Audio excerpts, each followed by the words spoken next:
yize carpentry, turamuha iranda, turamuha casque. Abasore n'inkumi 129 bize imyuga mu gihe cy'umwaka muri STB Busogo, ikigo giherereye mu karere ka Musanze, akaba ari imyuga bize muri gahunda ya Rwanda TVET Board yiswe kwigira ku murimo.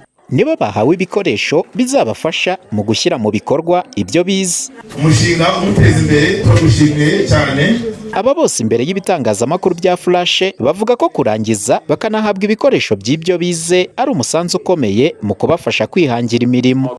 Wenda urugero nko mu bwubatsi, iyo twabonye wenda akazi bakagutuma umuyede, ureba umuyede ufite igikoresho, zumvikane nyine we yaje mu kazi afite igikoresho n'akazi yakazirikanye kandi yabahe n'agaciro bitandukanye na wa muntu uje gushaka akazi ariko nta gikoresho afite.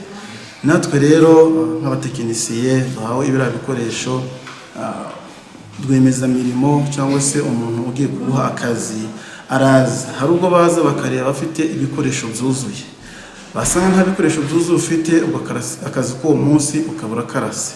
Ariko nkanjye uhawe ibikoresho mba mfite byinshi inzi nkora, umuntu ku giti cyo yaza akanshaka akangirira icyizere akavuga ati ntabwo ari yamayibobo yirirwa iragenda hara ku muhanda akampa akazi nkamukorera nkiteza imbere. Ibikoresho kuba mbihawe ngiye gukomeza gutuma ngira umwete wo gukora, kuko hari n'ibyo ntari mfite mbonye bampaye.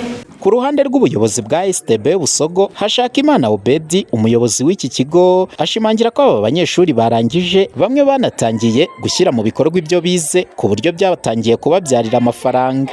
Abana mu byo turimo dushimira rero nabajya babikorera mu ngo atari kuva ngo bagiye ahandi, bakora imirimo mu ngo babikora neza ku buryo uyu munsi usanga intebe ikeneye intebe yasheze bayigurisha ku mafaranga kandi bakana amafaranga makeya atuma babona aya masabune, batuma babona ibyo ku myambaro, batunga ingo zabo, batunga n'imiryango yabo kandi ku buryo butabahenze. Gahunda ya Igira ku Murimo ni gahunda igamije guteza imbere ubumenyi ngiro bw'urubyiruko rudafite akazi mu mashami y'ubwubatsi akubiyemo ibijyanye ubucuzi, ikwirakwizwa ry'amazi, amashanyarazi ndetse no kubaka amazu, hibandwa cyane cyane ku guteza imbere ikoreshwa ry'ibikoresho by'ubwubatsi bikorerwa mu Rwanda. Umuhoza Honore, Flash TV, mu karere ka Musanze mu majyaruguru y'u Rwanda.